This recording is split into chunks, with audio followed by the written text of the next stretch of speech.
या ज्ञानाच्या नाशालाच पंडित लोक आपणच आपला नाश करणे असे म्हणतात. आत्म्यामुळेच इतर पदार्थांमध्ये प्रेम असल्याचा बोध होतो. त्या आत्म्याचा आपल्यामुळेच नाश झाल्याने स्वार्थांची जी हानी होते तिच्या एवढी मोठी अन्य कोणतीच हानी या लोकात नाही. धन आणि इंद्रियांच्या विषयांचे चिंतन करणे हे मनुष्याच्या सर्व प्रकारच्या पुरुषार्थाचा नाश करणारे आहे. कारण यांच्या चिंतनाने तो ज्ञान आणि विज्ञानापासून भ्रष्ट होऊन स्थावर योनींमध्ये जन्म घेतो.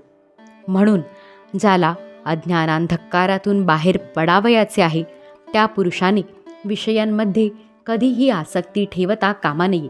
कारण ती धर्म, अर्थ, काम आणि मोक्ष यांच्या प्राप्तीला अत्यंत बाधक ठरणारी आहे. या 4 पुरुषार्थांमध्ये मोक्ष सर्वश्रेष्ठ समजला जातो. कारण अन्य 3 पुरुषार्थांना काळाचे भय नेहमी लागलेले असते.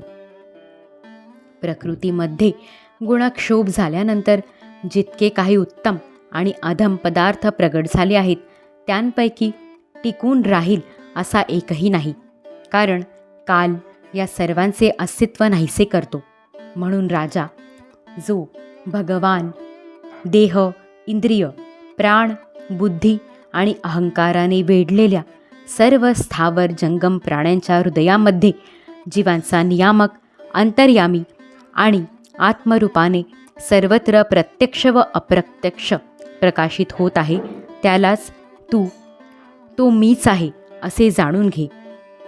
ज्याप्रमाणे माया आहे असे ज्ञान झाल्यावर त्यात सर्पबुद्धी राहत नाही, त्याचप्रमाणे विवेक आल्यावर ज्याचा कुठेही पत्ता लागत नाही असा हा मायामय प्रपंच, ज्यामध्ये कार्य कारणरूपाने प्रतीत होतो आणि जो स्वतः कर्मफल कलुषित प्रकृतीच्या पलीकडे आहे, त्या नित्यमुक्त, निर्मल आणि ज्ञानस्वरूप परमात्म्याला मी प्राप्त होत आहे.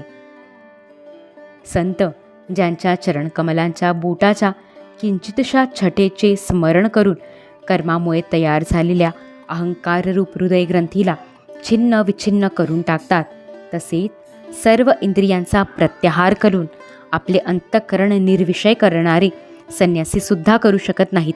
अशा त्या सर्वांचा आश्रय असणाऱ्या वासुदेवाचे तू भजन कर.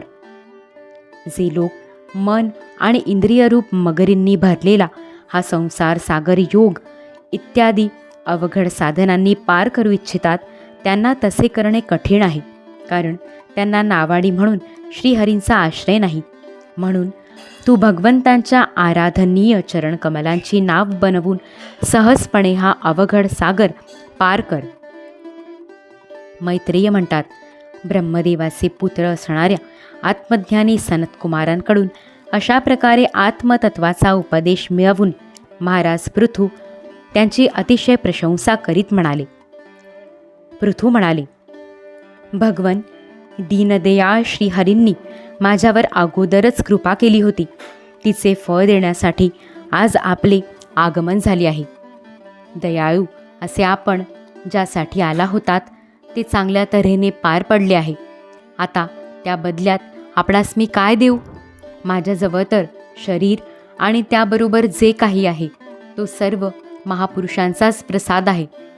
ब्रह्मन, प्राण, स्त्री, पुत्र सर्व प्रकारच्या सामग्रींनी भरलेले हे राजभवन, राज्य, सेना, पृथ्वी आणि खजिना हे सर्व मी आपल्याच चरणांवर समर्पित केलेले आहे.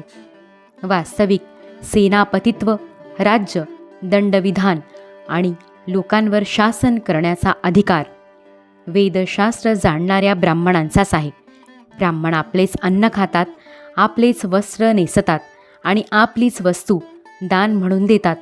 दुसरे क्षत्रिय इत्यादी वर्ण त्यांच्याच कृपेने अन्न वगैरे मिळवितात. आपण वेदांचे जाणकार आहात. आपण अध्यात्म तत्वाचा विचार करून आम्हाला निश्चित रूपाने समजावून दिले आहे की भगवंतांची कोणत्या प्रकारची भक्ती त्यांना प्राप्त करण्याचे मुख्य साधन आहे. आपण अत्यंत कृपाळू आहात. म्हणून आपल्या या दीनोद्धाररूप कर्मानेच आपण सर्वदा संतुष्ट असावे. आपल्या या उपकाराची परतफेड कोण कशी करू शकेल? त्यासाठी प्रयत्न करणे म्हणजे सुद्धा स्वतःचे हासे करून घेणे होय. मैत्रेय म्हणतात, नंतर आदिराज पृथूंनी आत्मज्ञानांच्या मध्ये श्रेष्ठ सनकादिकांची पूजा केली. नंतर त्यांच्या शीलाची प्रशंसा करीत ते सर्व लोकांच्या देखत आकाशमार्गाने निघून गेले. महात्म्यांमध्ये अग्रगण्य महाराज पृथू त्यांच्यापासून आत्मबोध प्राप्त करून घेऊन चित्ताच्या एकाग्रतेने आत्म्यामध्येच स्थित राहून स्वतः कृतकृत्य झाल्याचा अनुभव घेऊ लागले. ते ब्रह्मार्पण बुद्धीने वेळ, स्थान, शक्ती, न्याय आणि धन यानुसार सर्व कर्मे करीत असत. अशा रीतीने एकाग्र चित्ताने सर्व कर्मांचे फळ परमात्म्याला अर्पण करून आत्म्याला कर्मांचा साक्षी आणि प्रकृतीहून वेगळा मानून ते सर्वथा अलिप्त राहिले. ज्याप्रमाणे सूर्य सर्वत्र प्रकाश देऊनही वस्तूंच्या गुणदोषांपासून अलिप्त राहतो, त्याचप्रमाणे सार्वभौम साम्राज्य लक्ष्मीने संपन्न आणि गृहस्थाश्रमात राहूनही ते अहंकार शून्य असल्यामुळे इंद्रियांच्या विषयात आसक्त झाले नाहीत. अशा प्रकारे आत्मनिष्ठ राहून सर्व कर्मे योग्य रीतीने पार पाडित असता त्यांना पत्नी अर्चीपासून अनुरूप असे 5 पुत्र झाले. त्यांची नावे विजिताश्व, धूम्रकेश, हर्यक्ष, द्रविण आणि वृक अशी होती. महाराज पृथू भगवंतांचे अंश होते.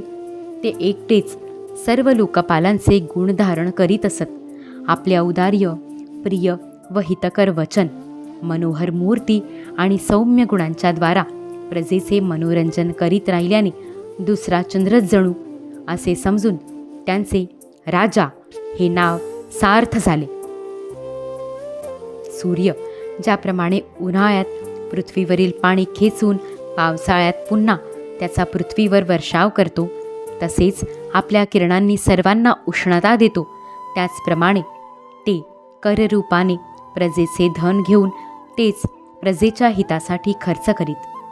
ते तेजाच्या बाबतीत अग्नीसारखे असह्य, इंद्राप्रमाणे अजिंक्य, पृथ्वीप्रमाणे क्षमाशील आणि स्वर्गाप्रमाणे मनुष्यांच्या सर्व इच्छा पूर्ण करणारे होते. प्रजाजनांना तृप्त करण्यासाठी ते मेघाप्रमाणे त्यांना इच्छित धन देत. ते समुद्राप्रमाणे गंभीर आणि पर्वतराज सुमेरूप्रमाणे धैर्यवानसुद्धा होते.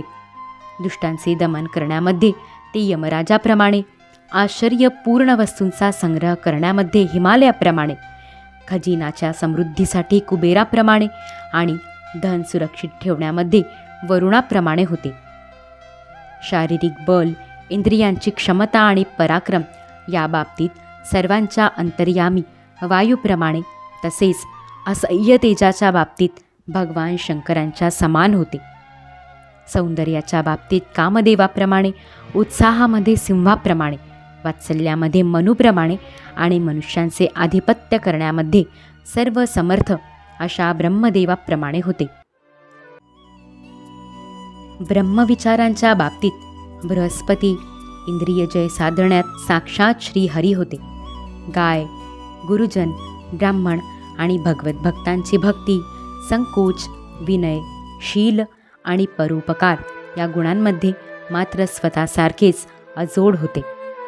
लोक त्रैलोक्यात सगळीकडे उच्च स्वराने त्यांच्या कीर्तीचे गुणगान करीत असत. या कारणाने स्त्रियांच्या कानामध्ये ते अशा प्रकारे पोचले होते की जसे सत्पुरुषांच्या हृदयात श्रीराम प्रविष्ट होतात. अध्याय 22 समाप्त. दिगंबरा दिगंबरा श्रीपादवल्लभ दिगंबरा, श्री सद्गुरु चरणारविंदार्पितमस्तु.